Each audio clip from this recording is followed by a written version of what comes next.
E a gente vai conversar então com o pai do Lucas brasileiro, o seu Evandro, a quem a gente agradece aí pela disposição de estar com a gente. Evandro, muitíssimo obrigado aí por participar aqui do programa. Nós mostramos o que aconteceu esta semana no velório da sua sogra, foi uma situação muito triste. E eu gostaria de começar então pedindo ao senhor que explicasse qual é a situação do seu filho. Ele já está condenado, já está cumprindo pena de quanto tempo? E o caso dele teve individualização de conduta? Foram apresentadas provas contra ele? Agradeço mais uma vez pela participação. Boa tarde, Lacombe. Muito obrigado por essa oportunidade. Me chamo Evandro Soares Brasileiro, pai do Lucas Costa Brasileiro, preso no dia 8 de janeiro de 2023. A começar de tudo, ele foi condenado a 14 anos, 5 crimes, abolição violenta do Estado Democrático de Direito, golpe de Estado, dano qualificado, deterioração do patrimônio tombado e associação criminosa armada. Não foi individualizado os crimes, foram todos condenados naquele pacote, e no qual o meu filho chegou lá às 5h40, que ele estava fazendo prova de concurso nesse dia. Aqui eu mostro aqui, a prova de concurso foi do lado do evento, que é da L2. Eu peguei a declaração do qual ele fez essa prova de concurso, coloquei tudo isso aí no processo.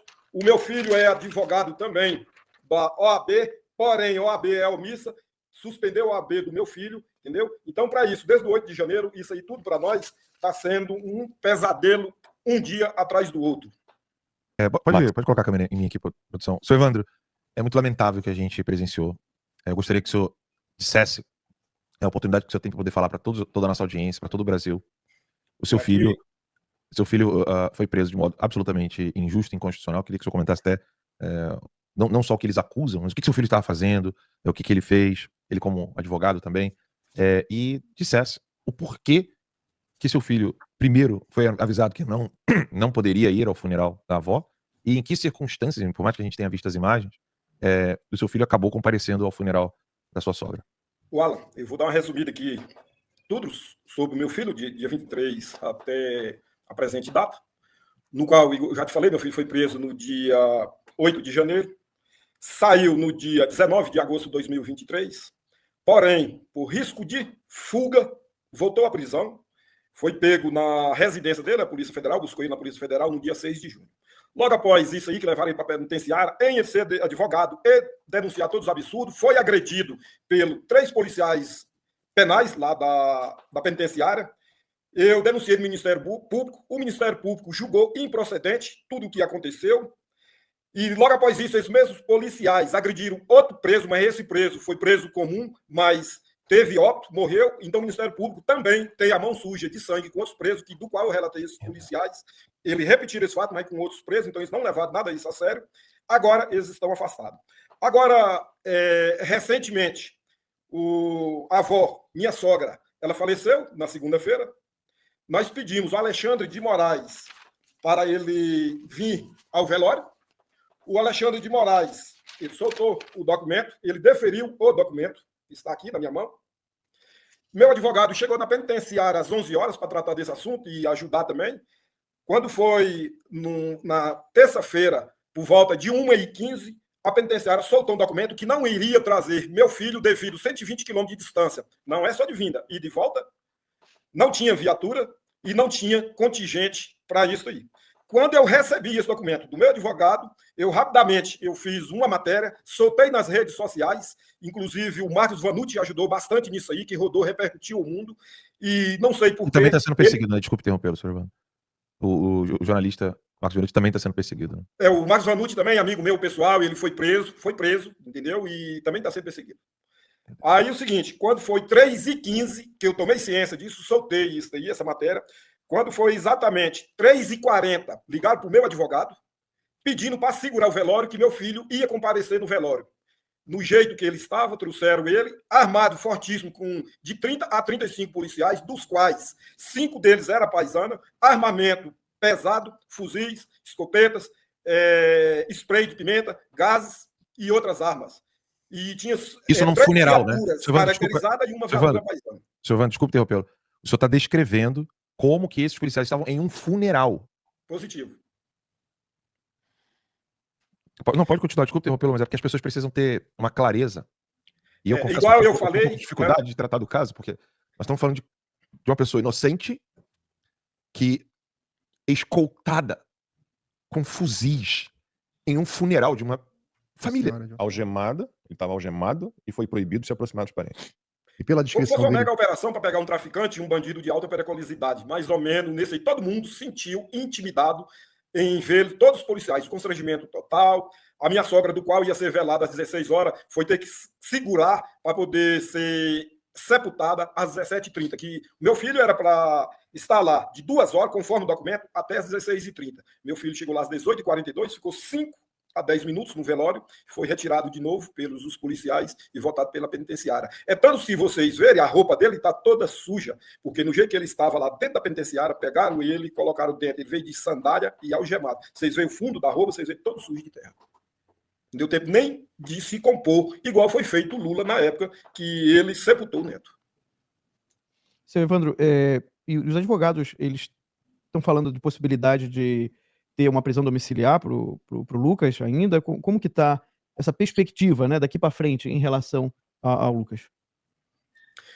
Deixa eu te falar, não tem perspectiva nenhuma. Isso aí vai da cabeça, vocês sabem aí, do julgador, entendeu? E condenador, nós não sabemos de nada, não sabemos o que acontece e não estamos a par de nada. Eu vou te falar mais outra tamanha injustiça só para vocês verem. Eu tenho 2 netas, filha dele, que para poder fazer a visita, uma com 2 meses, tá aqui o documento, 2 meses de idade, teve que tirar a certidão negativa de crime, 2 meses. E a outra, hoje ela tem 3 anos, mas na época tinha 2 anos e meio, também certidão de crime, senão não visitaria o pai. Só para você ver o tamanho dos abusos para com essas pessoas. Meu filho e todos do 8 de janeiro, a mesma coisa, não muda, só muda o CPF.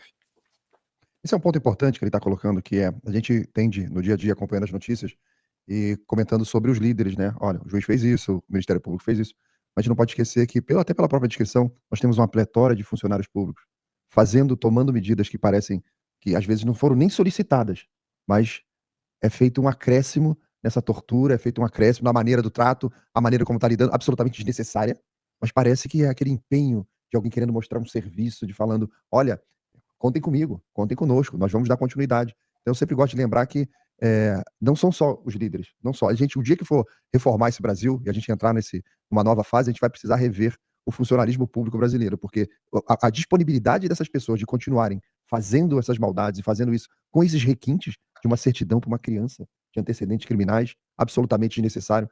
E uma pergunta que eu queria deixar para o senhor. De 2 anos. 2 anos de idade. 2 meses. Uma de 2 anos e meio e a outra um bebezinho de 2 meses.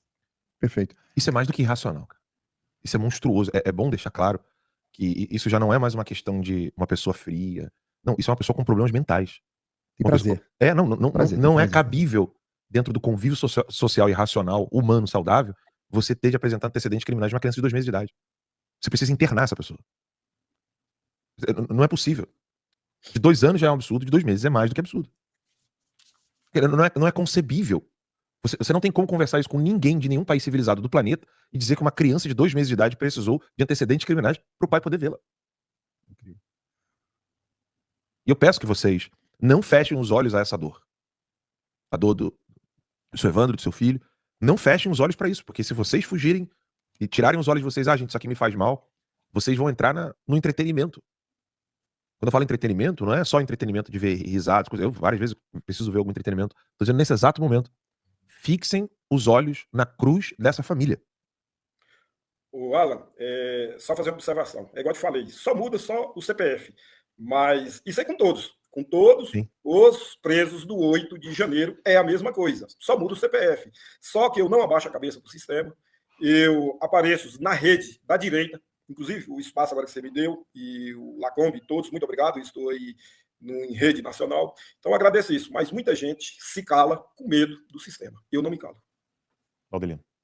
Uma pergunta que eu queria deixar você olha, uma coisa normal nas famílias brasileiras, no mundo inteiro, o núcleo da família é sempre aquela busca pelo bem comum ali, as crianças estão crescendo, então você leva para a escola, as famílias têm trabalho, e quando acontece um evento como esse, o núcleo, o centro da família, a atenção da família muda absolutamente. Você não acorda de manhã pensando num investimento que você quer fazer, numa viagem que você deseja fazer. Toda a atenção da família se volta para esse, que não é um simples problema de um membro da sua família que fez algo errado e foi preso. Não.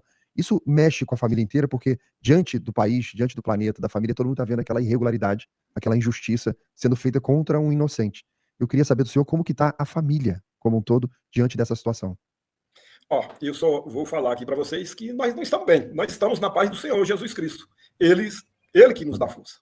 Ele que nos dá esse sustento para nós se levantarmos, a família, os amigos, que somos bastante unidos, do qual ele foi sepultado em Formosa, Goiás, mas nós somos de Sobradinho, Brasília, Distrito Federal. Entendeu? Mas não é nada fácil, mas nós temos que se recompor para poder tomar um oxigênio e ir para a luta. Que se eu abaixar a cabeça, entrar em depressão, vai ser pior para o meu filho, vai ser pior para a minha esposa, entendeu? Vai ser, nossa senhora, é pior. Então, temos que ter força. Às vezes eu, de noite, eu desabo para longe deles, para ninguém ver, mas para suportar não é nada fácil, não. É muito difícil e outra coisa, muito constrangedor. Eu tenho 4 filhos, todos 3 filhos são advogados, tenho outra filha que termina agora odontologia. Então são filhos bem criados, são famílias do bem, são famílias de religião. Nós queremos só paz, nós queremos produzir, nós queremos crescer nosso Brasil, mas a perseguição para nós da direita tá demais, passou fora da casinha, tá fora da casinha, eu te confesso isso aí.